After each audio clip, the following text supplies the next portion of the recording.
Hi guys, welcome back to our channel Cinevibes. இன்னைக்கு நம்ம பார்க்க போறது just and Encore episode number 31. அதுக்கு முன்னாடி ஃபர்ஸ்ட் 30 எபிசோட்ஸ் பார்க்காதவங்க கண்டிப்பா போய் பார்த்துட்டு வாங்க. நான் உங்களுக்கு ஐ பட்டன்ல கொடுக்குறேன். அப்பதான் இந்த ஸ்டோரியோட கண்டினியூஷன் உங்களுக்கு புரியும். ஸோ வித்தவுட் எனி லேட் வாங்க வீடியோக்குள்ள போலாம். இந்த எபிசோடோட ஸ்டார்டிங் சீன்ல நம்ம யாஞ்சியும் யாஞ்சியோட பெஸ்ட் ஃப்ரெண்டும் வீட்டுக்குள்ள வர மாதிரி காட்டுறாங்க. யாஞ்சோட அப்பாவும் அம்மாவும் ரொம்ப சந்தோஷமா டின்னர்லாம் எடுத்து வச்சுட்டு இருக்காங்க. காரணம் என்னன்னா இன்னைக்கு ரிசல்ட்ஸ் அனௌன்ஸ் பண்ணிருப்பாங்க.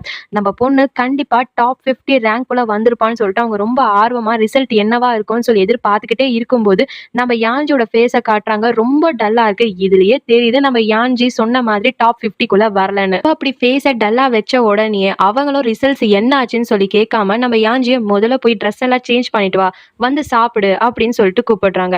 நம்ம யாஞ்சியும் எதுவும் பேசாம அவளோட ரூமுக்குள்ள போயிடுறா. அந்த டைம் யாஞ்சியோட பெஸ்ட் ஃப்ரெண்டை பார்த்து யாஞ்சியோட அம்மா ஏமா யாஞ்சி டல்லா இருக்கா, என்னதாமா ஆச்சு, என்னதான் ரிசல்ட் வந்துச்சு அப்படின்ற மாதிரி கேட்கறாங்க.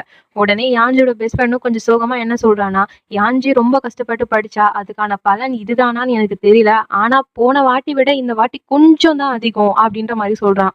அது மட்டும் இல்லாம டாப் 50 எல்லாம் வரது இப்படியே பண்ணிக்கிட்டு இருந்தா கண்டிப்பா வர முடியாது அப்படின்ற மாதிரி சொல்லும்போது யாஞ்சியோட அம்மாவுக்கு என்ன பண்றதுன்னு தெரியல. ஏன்னா யாஞ்சி எவ்வளவு கஷ்டப்பட்டு படிச்சான்னு வீட்டுல இருக்கிறவங்க எல்லாருக்குமே நல்லாவே தெரியும். அவ்வளவு கஷ்டப்பட்டும் இவ்வளோண்டு மார்க் தான் வந்திருக்கா அப்படின்ற மாதிரி எல்லாரும் ஒருத்தர் மாத்தி ஒருத்தர் பாத்துக்கிட்டே இருப்பாங்க. இருந்தாலும் யாஞ்சி கிட்ட இதெல்லாம் வெளியே காட்டி கூடாதுன்னு சொல்லிட்டு சைலண்ட் ஆயிடுவாங்க. இந்த சீன்ல வீட்டுல இருக்கிறவங்க எல்லாரும் டின்னர் உட்காந்து சாப்பிட்டுக்கிட்டு இருப்பாங்க. அந்த டைம்ல யாஞ்சியோட அம்மா என்ன பண்ணுவாங்கன்னா, யாஞ்சி நீ ரொம்ப ஸ்ட்ரெஸ்ஸா இருப்ப, அதனால சிக்கன் சாப்பிட்டு கொஞ்சம் ரிலாக்ஸா இருக்கும் அப்படின்ற மாதிரி சிக்கன் பீஸ் எல்லாம் எடுத்து வைக்கிறாங்க. அந்த டைம்ல யாஞ்சி என்ன நினைச்சாலோ தெரியல, எதுவுமே பேசாம எதுவுமே சொல்லாம அந்த இடத்த விட்டு ஃபாஸ்டா ஓடி போயிடுவா. அவ அப்படி ஓடி போன உடனே அவங்க அப்பாவும் என்ன சொல்றாருன்னா, கொஞ்ச நேரம் அவ ரிலாக்ஸா இருக்கட்டும், கொஞ்ச நேரம் அவ தனியா இருக்கட்டும், நம்ம எதுவும் டிஸ்டர்ப் பண்ண வேணாம், போகட்டும் அப்படின்ற மாதிரி சொல்லவே யாஞ்சியோட அம்மாவும் சைலண்ட் ஆயிடுவாங்க. இப்ப அப்படியே ஓடி போனா நம்ம யாஞ்சியை காட்டுவாங்க. நம்ம யாஞ்சி ரோட்ல ரொம்பவுமே சோகமா நடந்து போயிட்டு இருப்பா. மனசுக்குள்ள ஃபுல்லா என்ன நினைச்சிட்டு இருப்பான்னா, நம்ம எவ்வளவுதான் ஹார்ட் ஒர்க் பண்ணாலும் நமக்கு எந்த பலனும் கிடைக்க போறது இல்ல, ஷின்லியாங் சொன்னதெல்லாம் பொய் தானா, அப்ப நம்ம எதுக்குமே வேஸ்டா, நம்ம எதுக்குமே யூஸ் இல்லையா அப்படின்ற மாதிரி மனசுக்குள்ளேயே நினைச்சிட்டு இருப்பா. இப்ப அப்படியே வீட்டுல காட்டுறாங்க. யாஞ்சியோட அம்மா ரொம்ப டென்ஷனா இருப்பாங்க. காரணம் என்னன்னா இன்னும் யாஞ்சி வீட்டுக்கு வந்து சேரல. அந்த டைம்ல யாஞ்சியோட அப்பாவை பார்த்து யாஞ்சி அம்மா என்ன சொல்றாங்கன்னா, ஏன் நீங்க போய் கொஞ்சம் ஸ்கூல்ல போய் பேச வேண்டியது தானே, டாப் 50 வரலன்னா டிசி கொடுத்துருவாங்களா என்ன, நம்ம ஒரு வாட்டி கேட்டு பார்த்தோம்னா ஒரு சான்ஸ் கொடுக்க சொன்னோம்னா கண்டிப்பா அவங்க கொடுக்காமையா போயிட போறாங்க. நம்ம யாஞ்சி படிப்புல தான் கொஞ்சம் டல், ஆனா மித்த விஷயத்துல எல்லாத்துலயுமே ரொம்ப கிளவரான பொண்ணு, நமக்கே தெரியாதா, நம்ம பொண்ணு மேல நம்ம தான் நம்பிக்கை வைக்கிறோம், நீங்க கொஞ்சம் போய் பேசிட்டு வரீங்களா அப்படின்ற மாதிரி யாஞ்சியோட அம்மா சொல்றாங்க. யாஞ்சியோட அப்பாவும் சரி ஓகே நான் பேசுறேன் அப்படின்ற மாதிரி சொல்றாங்க. அப்படியே அந்த சீனை கட் பண்றாங்க. சீன்ல யாஞ்சோட அப்பா சொன்ன மாதிரியே டீனை பாக்குறதுக்காக போயிருக்காரு. டீன் நம்ம யாஞ்சோட அப்பாவை பார்த்த உடனே, என்ன சார் என்ன விஷயம், உங்களுக்கு ஏதாச்சும் ஹெல்ப் பண்ணணுமா என்ன அப்படின்ற மாதிரி கேட்கிறாரு. இதை கேட்ட யாஞ்சோட அப்பா, இதை பாருங்க சார், என்னோட பொண்ணு இப்பெல்லாம் நல்லா தான் படிச்சுட்டு இருக்கா, அது மட்டும் இல்லாம ரொம்ப ஹார்ட் ஒர்க் பண்றா, அது எங்களுக்கு நல்லாவே தெரிய வருது. ஆனா என்ன, இந்த எக்ஸாம்ல நீங்க சொன்ன மாதிரி டாப் 50 ரேங்க்குள்ள என்னோட பொண்ணு வரல, அதனால நீங்க என்னோட பொண்ணை டிசியெல்லாம் கொடுத்து அமைச்சிட மாட்டீங்களே அப்படின்ற மாதிரி ரொம்ப சோகமா கேட்கிறாரு. இதை கேட்ட உடனே நம்ம டீன், எனது டிசி அப்படியெல்லாம் ஒண்ணும் இல்லைங்க அப்படின்ற மாதிரி சொல்றாரு. இந்த டைம்ல கரெக்டா நம்ம யாஞ்சி கிராஸ் பண்ணி போறா. நம்ம டீனும் யாஞ்சோட அப்பாவும் பேசிக்கிட்டு இருக்கிறத கேட்கிறா. அந்த டைம்ல யாஞ்சோட அப்பா என்ன பண்றாருன்னா, இதோ பாருங்க சார், என் தயவை செஞ்சு மன்னிச்சிடுங்க, என்னோட பொண்ணு பண்ண தப்பு எல்லாத்துக்கும் நான் மன்னிப்பு கேட்கிறேன், தயவு செஞ்சு என்னோட பொண்ணை டிசி கொடுத்து அமைச்சிடாதீங்க அப்படின்னு சொல்லிட்டு கெஞ்சிக்கிட்டு இருப்பாரு. இவர் இப்படி கெஞ்சதை பார்த்த உடனே நம்ம யாஞ்சி என்ன பண்றான்னா ரொம்ப கோவமா அவளோட கிளாஸ்க்கு ஓடி போறா. அப்படியே டீனை காட்டுறாங்க. டீன் என்ன சொல்றாருன்னா, நீங்க சொல்றது எல்லாமே உண்மைதான், யாஞ்சி இப்பெல்லாம் நல்லா படிக்க ஆரம்பிச்சிருக்கான்னு சொல்லிட்டு எங்களுக்கே நல்லா தெரிய வருது, இவ இப்படி தினமும் படிச்சுட்டே இருந்தா கண்டிப்பா என்ட்ரன்ஸ் எக்ஸாம்ல நல்ல ரிசல்ட்டை கொண்டு வந்து கொடுப்பா அப்படின்ற மாதிரி நம்ம டீன் சொல்லும் போது யாஞ்சோட அப்பா, நீங்க அப்போ ஏதோ டிசி எல்லாம் கொடுக்க மாட்டீங்களே அப்படின்ற மாதிரி கேட்கிறாரு. உடனே நம்ம டீன், எதுக்குங்க டிசி எல்லாம் எதுவும் கொடுக்க போறது இல்லையா அப்படின்ற மாதிரி சொல்லும் போது யாஞ்சோட அப்பா என்ன சொல்றாருன்னா, நீங்க தான் சொன்னீங்களாமே டாப் 50 ரேங்க்குள்ள எடுத்தா மட்டும்தான் டிசி கொடுக்காம இருப்போம், இல்லைன்னா டிசி கொடுத்துருன்னு சொன்னீங்களாமே அப்படின்னு சொல்றாரு. இதெல்லாம் கேட்டுட்டு நம்ம டீன், எனது நான் சொன்னா, நான் அப்படிலாம் எதுவுமே சொல்லலையே, யார் உங்களுக்கு சொன்னா, ஏதோ வதந்தி போல இருக்கு அப்படின்ற மாதிரி சொல்றாரு. அதுக்கப்புறமா டாப் 50 ரேங்கா, இதுவும் நல்லா தான் இருக்கே, கண்டிப்பா அவள படிக்க வைக்கிறதுக்கு வேற வழியே இல்ல. நான் சொல்றத நீங்களே நல்லா கேட்டுக்கோங்க. டாப் 50க்கு அவள புஷ் பண்ணா மட்டும் தான் இன்னும் நல்லா படிக்க ஆரம்பிப்பா அப்படின்ற மாதிரி யாஞ்சோட அப்பாவ பார்த்து சொல்றாரு. இப்ப அப்படியே நம்ம யாஞ்ச காட்டுறாங்க. ரொம்ப கோவமா கிளாஸ்க்குள்ள போறா. அது மட்டும் இல்லாம பேக்ல எல்லாத்தையும் எடுத்து போட்டுக்கிட்டு இருக்கா. இவ இப்படி பண்றத பார்த்தா நம்ம ஜீஷா, என்னாச்சு உனக்கு? எதுக்காக கோவமா இருக்க? என்னதான் ஆச்சு? சொல்ல போறியா இல்லையா? அப்படின்னு சொல்லி கேட்கும்போது, என்ன பத்தி எதுக்காக நீ கேட்கிற? என்ன பத்தி நீ எதுக்காக அக்கறை எடுத்திருக்க? நான் எதுக்குமே உதவாதவ. நான் ரொம்பவுமே வேஸ்டான பொண்ணு. நான் அவ இருந்தா என்ன? நான் இல்லனா என்ன? நான் இந்த இடத்த விட்டு போறேன்ப்பா. எனக்கு டிசி குடுத்துருங்க. எனக்கு தேவையே அந்த ஸ்கூல் அப்படின்ற மாதிரி சொல்றா. அப்ப இப்படி கோவமா பேசுறத பார்த்து நம்ம ஜீஷா, என்னதான் ஆச்சு? முதல்ல சொன்னா தானே தெரியும் அப்படின்ற மாதிரி கேட்கும்போது, என்னால தான் எங்க அப்பா இப்ப தலகுனிற நிலைமைக்கு வந்திருக்காரு. எல்லாம் என்னால தான். எங்க அப்பாவும் அம்மாவும் ரொம்ப கஷ்டப்படுறாங்க என்ன பெத்ததுக்கு அப்படின்ற மாதிரி ரொம்பவே ஃபாஸ்டா அந்த இடத்த விட்டு எழுந்து போக பாக்குறா. நம்ம ஜீஷா விடுறதா தெரியல. அவளோட புக்ஸ் எல்லாம் எடுத்து வச்சுக்கிறான். உடனே நம்ம யாஞ்சி என்ன பண்றான், உன்னோட கையை நீ எடுக்க போறியா இல்லையா அப்படின்னு சொல்லிட்டு சவுண்டா கத்துறா. இருந்தாலும் நம்ம ஜீஷா எடுக்கவே மாட்டான். இருந்தாலுமே நம்ம யாஞ்சி தள்ளி விட்டுட்டு அந்த புக்ஸ் எல்லாம் எடுத்துக்கிட்டு ரொம்ப ஃபாஸ்டா நடக்க ஆரம்பிக்கிறா. இவ இப்படி ஃபாஸ்டா ஓடும்போது நம்ம ஜீஷாவும் பின்னாடியே ஓரா. இதை பார்த்து நம்ம ஷின்லாங் ஜீஷாவை பிடிச்சி என்ன ஆச்சு அப்படின்னு சொல்லி கேட்கும்போது, யாஞ்சி டிசி கொடுத்துருங்க, டிசி கொடுத்துருங்க, இதே வார்த்தை திருப்பி திருப்பி சொல்லிட்டு இருக்கா. அவளுக்கு என்ன ஆச்சுன்னு தெரியல, வா போய் பார்க்கலாம் அப்படின்னு சொல்றான். நம்ம ஷின்லாங்க சரி ஓகே வா போலாம் அப்படின்னு சொல்லும்போது நம்ம ஜீஷா என்ன நினைச்சானோ தெரியல, ஷின்லாங் நீ மட்டும் போயிட்டு வா அப்படின்னு சொல்றான். உடனே ஷின்லாங் ஏன்டா நீ வரலையா அப்படின்ற மாதிரி கேட்கும்போது, இல்ல நான் வரல, நீ மட்டும் போய் அவளுக்கு அட்வைஸ் பண்ணு, நீ சொன்னா அவ கேப்பா, போ சீக்கிரம் போ அப்படின்னு சொல்லிட்டு அமைச்சு வைக்கிறான். நம்ம ஷின்லாங்க சரி ஓகேன்னு சொல்லிட்டு அந்த இடத்த விட்டு கிளம்பிடுறான். நம்ம ஜீஷா ரொம்பவுமே சோகமா பின்னாடி திரும்பி பார்த்து அப்படியே சோகத்திலேயே அந்த இடத்த விட்டு கிளம்பி போ. அப்படியே நம்ம யாஞ்சியை காட்டுறாங்க. நம்ம யாஞ்சி ரொம்ப ஃபாஸ்டா ஸ்கூலை விட்டு வெளில வர போறா. அந்த டைம்ல கால் அவளுக்கு தடுக்குது. அதனால அவ கையில வச்சிட்டு இருக்க புக்ஸ் எல்லாமே கீழே விழுது. அந்த டைம்ல கரெக்டா ஷின்லியாங் யாஞ்சியை பிடிச்சிடுறான். அது மட்டும் இல்லாம எதுக்காக இப்படி பண்ணிட்டு இருக்க, என்னதான் ஆச்சு உனக்கு அப்படின்ற மாதிரி பேசிக்கிட்டே இருக்கும்போது அந்த டைம்ல டீன் மைக்ல ஒரு அனௌன்ஸ்மெண்ட் கொடுக்குறாரு. இதோ பாரு யாஞ்சி, உன்னோட தப்ப நீ உணர்ந்துட்ட. அது மட்டும் இல்லாம உனக்கு ஒரு சான்ஸும் கொடுக்கப்பட்டுச்சு. அந்த சான்ஸ்ல நீ ஃபெயில் ஆயிட்ட. இருந்தாலும் உன்னோட கேரக்டர், நீ பழகுற விதம் எல்லாத்தையும் பேஸ் பண்ணி உனக்கு இன்னொரு சான்ஸ் நாங்க கொடுக்க போறோம் அப்படின்னு சொல்றாரு. இதை கேட்ட உடனே யாஞ்சிக்கு செம்ம சந்தோஷமா இருக்கும். என்ன என்ன என்ன சான்ஸ், என்ன சான்ஸ் அப்படின்ற மாதிரி ரொம்ப ஆர்வமா கேட்டுக்கிட்டு இருக்கும். இந்த டைம்ல டீன் என்ன சொல்றாருன்னா, டாப் 30க்குள்ள நீ வரணும் அப்படின்னு சொல்றாரு. ஆட போங்க நீங்களும் உங்க டாப் 50 அப்படின்ற மாதிரி யாஞ்சிக்கு செம்மையா கோவம் வரும். டாப் 50 எடுக்கிறதுக்கே இங்க அப்படியே முக்குன்னு முக்கிட்டு இருக்கேன், இங்க டாப் 30 எங்கடா எடுக்கிறது அப்படின்ற மாதிரி நம்ம டீனை பாக்குறா. நம்ம டீன் இருந்துகிட்டு இதுதான் கடைசி வாய்ப்பு அப்படின்னு சொல்லிட்டு அந்த இடத்த விட்டு கிளம்ப போறாரு. அந்த டைம்ல நம்ம ஷின்லியாங் யாஞ்சியை பார்த்து, இதை பாரு உன்னால பண்ண முடியும், கண்டிப்பா உன்னால பண்ண முடியும், அது மட்டும் இல்லாம நான் கண்டிப்பா பண்றேன்னு சொல்லிட்டு சார் கிட்ட சொல்லு அப்படின்னு சொல்றான். இருந்தாலும் நம்ம யாஞ்சி பண்ண முடியாத ஒரு விஷயத்த பண்ணு நான் எப்படா பண்றதுன்னு சொல்லிட்டு ரொம்பவே ஃபாஸ்ட் அந்த இடத்த விட்டு உங்க சான்ஸா வேணாம் ஒண்ணும் வேணாம்னு சொல்லிட்டு ஓடி போயிடுறா. அப்படியே யாஞ்சியோட வீட்டுல எல்லாரும் சாப்பிட்டு முடிக்கிற மாதிரி காட்டுறாங்க. அந்த டைம்ல யாஞ்சியை பார்த்து அவங்க அம்மா இருந்துட்டு இன்னும் கொஞ்சம் வச்சுக்கோ அப்படின்னு சொல்லும்போது, இல்லம்மா எனக்கு வயிறு ஃபுல் ஆயிடுச்சு அப்படின்னு சொல்றா. இவ இப்படி சொல்லும்போது யாஞ்சியோட அப்பா என்ன சொல்றாருன்னா, சரி ஓகே சாப்பிட்டல போய் படிப்போ அப்படின்னு சொல்றாரு. இதை கேட்ட உடனே யாஞ்சி என்ன நினைச்சாலோ தெரியல, படிக்க வேண்டிய அவசியம் இல்ல அப்படின்னு சொல்றா.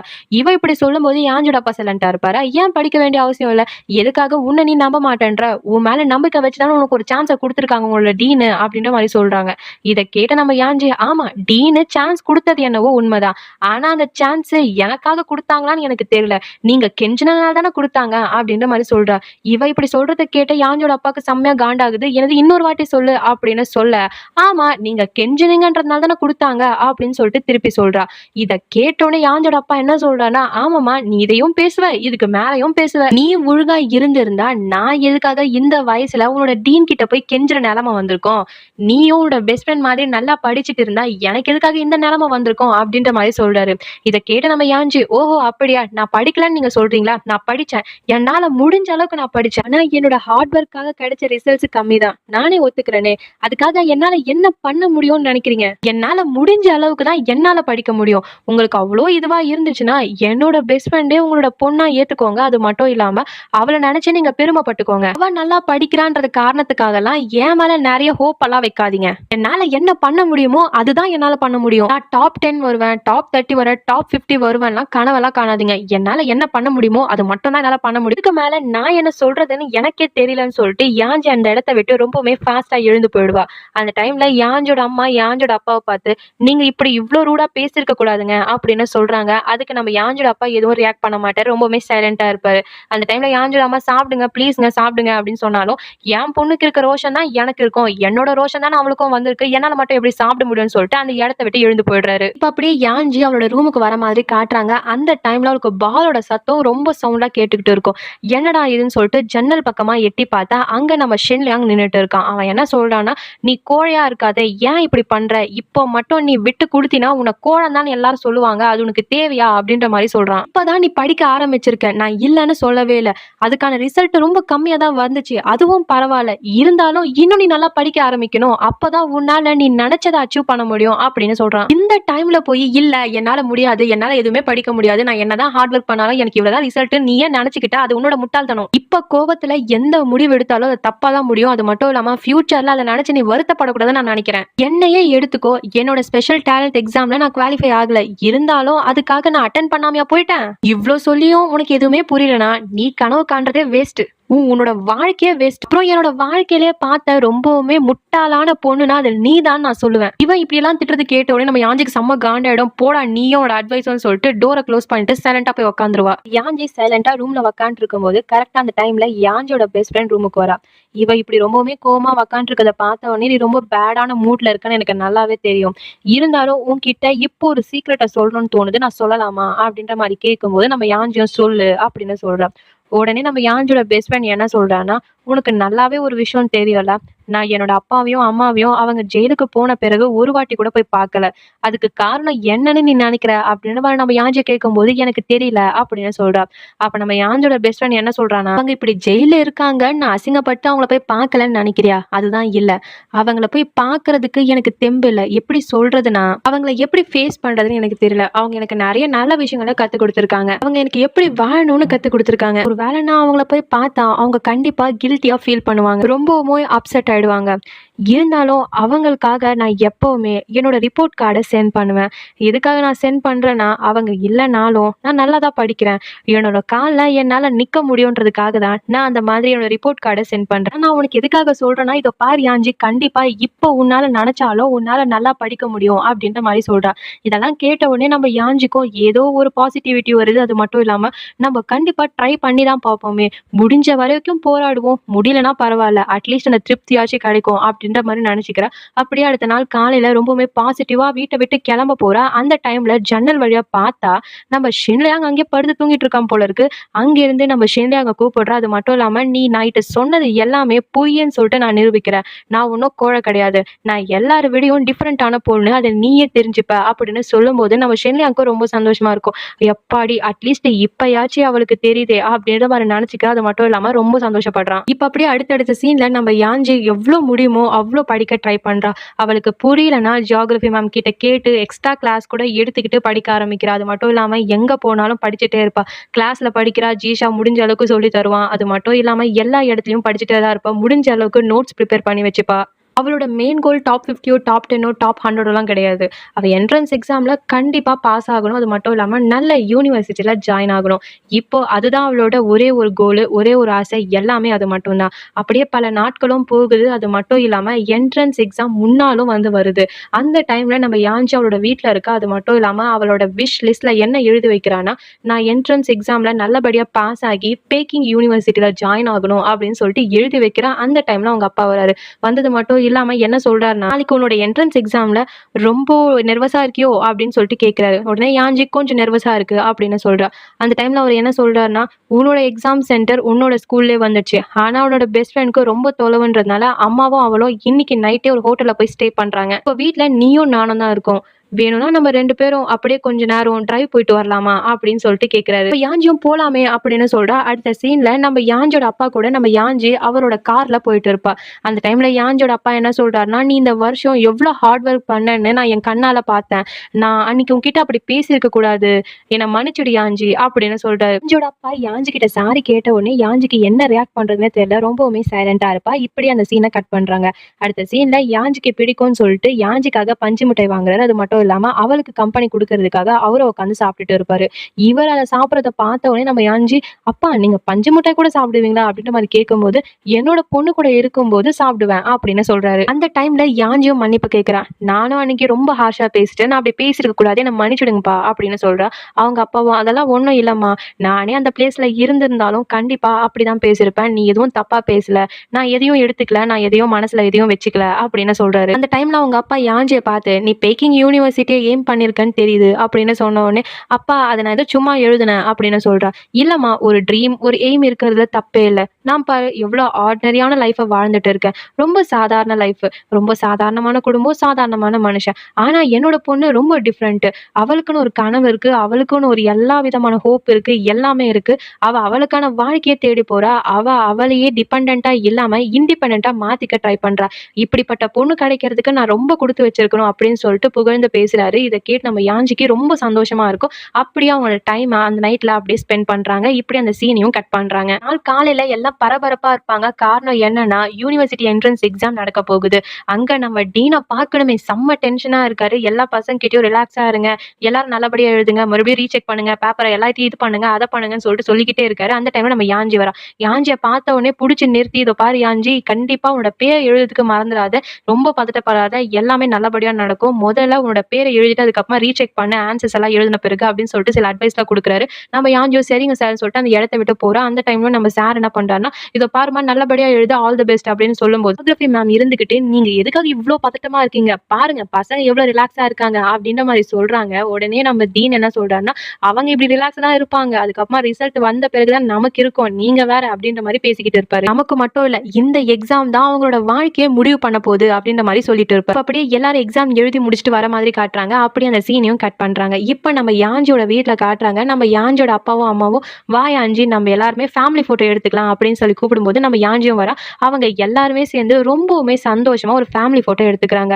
அதை பார்த்த உடனே ரொம்ப சந்தோஷமா இருக்கும் அவங்க எல்லாருக்குமே. அந்த டைம்ல யாஞ்சியோட அம்மா என்ன சொல்லுவாங்கன்னா, நீங்க கண்டிப்பா நல்ல யூனிவர்சிட்டிஸ்க்கு போன பிறகு எப்படி ஹாஸ்டல்ல தான் இருப்பீங்க, அப்ப எங்களை மிஸ் பண்ணா கண்டிப்பா இந்த போட்டோவை நீங்க பாத்துக்கணும் அப்படின்ற மாதிரி சொல்லும் போதே நம்ம யாஞ்சியோட அப்பாவோட கண்ணில தண்ணி வந்துடும். ஐயோ என்னோட பொண்ணு பெரிய பொண்ணு ஆயிட்டா, என்னோட பொண்ணு யூனிவர்சிட்டிக்கெல்லாம் போக போறாளா அப்படின்னு அழுதுட்டே இருப்பாரு. ஆனா அந்த அழுகுறது வந்து வெளில காட்டிக்கூடாதுன்னு சொல்லிட்டு நம்ம யாஞ்சியோட அம்மா கிட்ட வா வாக்கிங் போலாம் அப்படின்னு சொல்லிட்டு வெளியே கூட்டிட்டு போயிடுறாரு. அப்படியே வெளியே நம்ம ஜீஷாவை காட்டுறாங்க. ஜீஷாவோட கையில ஸ்வீட் பாக்ஸோட பேக் இருக்கு, கூட பஞ்சு மிட்டாயும் இருக்கு. நம்ம யாஞ்சிக்கு ரொம்ப பிடிக்கும்னு ஸ்வீட் பாக்ஸும் வாங்கியிருப்பான். அது மட்டும் இல்லாம பஞ்சு மிட்டாயும் வாங்கியிருப்பான். அந்த டைம்ல அவனுக்கு நிறைய பிளாஷ்பேக்ஸ் வந்து போகும். நம்ம ஜீஷாக்கு ஸ்வீட்ஸ்னா பிடிக்கவே பிடிக்காது. நம்ம யாஞ்சி அந்த ஐஸ்கிரீமை ரொம்ப சந்தோஷமா சாப்பிட்டுட்டு இருக்கும்போது நம்ம யாஞ்சி ஜீஷாவை கேட்டிருப்பா, ஏன் நீ சாப்பிடாம இருக்க அப்படின்னும் போது நம்ம ஜீஷா என்ன சொல்லியிருப்பானா, எனக்கு ஸ்வீட்ஸ்னா பிடிக்காது அப்படின்னு சொல்லியிருப்பான். ஆனா அதே ஜீஷா இன்னைக்கு என்ன பண்றான்னா, ஸ்வீட்ஸ் எடுத்து சாப்பிட ஆரம்பிக்கிறான். அப்படியே அவனோட கண்ணில் அவ்வளோ தண்ணி இருக்கும்.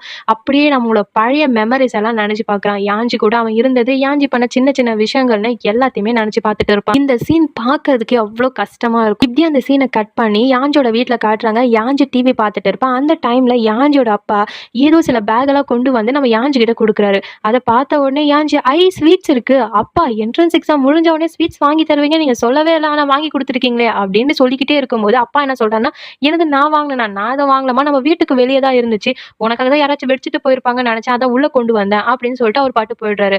அந்த பேக்ல என்ன இருக்குன்னா, யாஞ்சி உன்ன மாதிரி இந்த ஸ்வீட்ஸும் ரொம்ப ஸ்வீட்டா இருக்கு அப்படின்னு சொல்லிட்டு எழுதி இருக்கும். ஆனா அது யார் எழுதுனாங்கன்றது நம்ம யாஞ்சி ஓரளவுக்கு கெஸ் பண்ணிட்டு யாரா இருக்கும்னு சொல்லிட்டு உடனே ஜன்னல் பக்கமா ஓடி போய் யாராச்சும் இருக்காங்களான்னு பாக்குறான். ஆனா அங்க யாருமே இருக்க மாட்டாங்க. யாருமே இல்லாததை நினைச்சு ரொம்பவுமே சோகமாயிட்டு அப்படியே அந்த இடத்த விட்டு போயிடுறா. அப்படியே அந்த சீனையும் கட் பண்றாங்க. இப்படியே கொஞ்ச நாள் போகுது. நம்ம யாஞ்சியோட கசின் ஒரு நாள் என்ன பண்றானா, அவனோட ஃப்ரெண்ட்ஸ் எல்லாரும் கூட்டிக்கிட்டு, அது மட்டும் இல்லாம அவன் கூட பொக்கெல்லாம் வச்சுக்கிட்டு சீனியருக்கு ப்ராப்பரா ப்ரொபோஸ் பண்ணலான்னு போயிட்டு இருக்கான். கூட நம்ம ஷின்லியாங், ஜீஷா எல்லாருமே போயிட்டு இருப்பாங்க. அந்த டைம்ல நம்ம ஷின்லியாங்க பார்த்து யாஞ்சியோட கசின் என்ன சொல்றான்னா, இதோ பாரு நானே ப்ரொபோஸ் பண்ண போயிட்டு இருக்கேன், நீ எப்போ என்னோட அக்கா கிட்ட உனோட காதல சொல்ல போற அப்படின்ற மாதிரி சொல்லும் போது நம்ம ஷின்லியாங் என்ன சொல்வானா, லூசு மாதிரி ஏதோ ஒன்று பெனாத்திட்டு இருக்காத, போய் உன்னோட வேலை என்னவோ அதை பாரு அப்படின்ற மாதிரி சொல்லுவோம். அப்படி அவங்க சைக்கிள்ல போயிட்டே இருப்பாங்க. ஒரு கட்டத்துல சீனியரோட காலேஜும் வந்துடும். அங்க எல்லாரும் முன்னாடியும் நம்ம சீனியரை நம்ம யாஞ்சியோட கசின் கூப்பிடுவாங்க. சீனியரும் ரொம்ப சந்தோஷமா வெளியே வருவாங்க. இது இப்படி இருக்க நம்ம ஷின்லியாங்கும் ஜீஷாவும் பேசிட்டு இருக்க மாதிரி காட்டுறாங்க. ஷின்லியாங் கிட்ட நம்ம ஜீஷா என்ன சொல்றான்னா, இதுக்கு மேல மறைச்சு என்ன பண்ண போற, நீ போய் ப்ரொபோஸ் பண்ண மாட்டியா அப்படின்ற மாதிரி கேட்கிறான். உடனே நம்ம ஷின்லியாங் என்ன சொல்றான்னா, என்ன நீ லூசா, என்னோட நிலைமை உனக்கு தெரியாம பேசிட்டு இருக்கேன்னு நினைக்கிறேன், உனக்கு தான் நல்லா தெரியுமே, என்னோட செலக்ஷன்ல நான் செலக்ட் ஆகவே இல்லை, அது மட்டும் இல்லாம வீட்டுல இப்பதான் பேசியிருக்கேன், இப்பவே நான் அமெரிக்காவுக்கு போக வேண்டிய நிலைமை கூட வரலாம், அது மட்டும் இல்லாம அங்க போய் பாஸ்கெட் பால்னா கிட்டத்தட்ட 4 வருஷம், இப்ப நான் அவளுக்கு ப்ரொபோஸ் பண்ணிட்டு உடனே குட் பாய் அப்படின்னு சொன்னா நல்லாவா இருக்கும் அப்படின்னு பேசிக்கிட்டு இருப்பான். இப்ப அப்படியே மறுபடியும் யாஞ்சியோட கசின் வந்து நம்ம சீனியருக்கு பொக்கேவை கொடுக்குற மாதிரி காட்டுறாங்க. அது மட்டும் இல்லாம அவங்க 2 பேரும் கட்டி பிடிக்கும் போது அங்க இருக்கிறவங்க எல்லாருமே கிளாப்ஸ் பண்றாங்க. அந்த டைம்ல ஜீஷா ஷின்லியாங்க பார்த்து, அப்ப இந்த 4 வருஷமும் உன்னோட காதலை உனக்குள்ளே பூட்டி வச்சுக்க போறியா, உன்னோட காதல் ஒன் சைடாவே இருக்க போகுதா, ஏன் இப்படி பண்ற அப்படின்ற மாதிரி கேட்கிறான். அதுக்கு நம்ம ஷின்லியாங் எந்த பதிலும் சொல்லாம சைலண்டாவே இருப்பான். இதோட இந்த எபிசோடையும் முடிக்கிறாங்க. ஷின்லியாங்கும் யாஞ்சியும் கடைசி வரைக்குமே அவங்களோட காதலை சொல்லல. அட்லீஸ்ட் ஃபைனல் எபிசோட்ல என்ன என்னதான் நடக்குதுன்னு பொறுத்திருந்து பார்ப்போம். ஸோ அதுக்கு முன்னாடி எப்பவுமே சொல்றது தான், உங்களுக்கு இந்த வீடியோ பிடிச்சிருந்தா கண்டிப்பா லைக் பண்ணுங்க, ஷேர் பண்ணுங்க, கமெண்ட் பண்ணுங்க. அது மறக்காம நம்ம சேனலையும் சப்ஸ்கிரைப் பண்ணிக்கோங்க. அப்பதான் நான் போடுற லேட்டஸ்ட் வீடியோஸோட நோட்டிஃபிகேஷன் உங்களுக்கு வந்து சேரும். அடுத்த வீடியோல உங்களை நான் சீக்கிரமா சந்திக்கிறேன். Until then, stay tuned. See you later. Bye bye.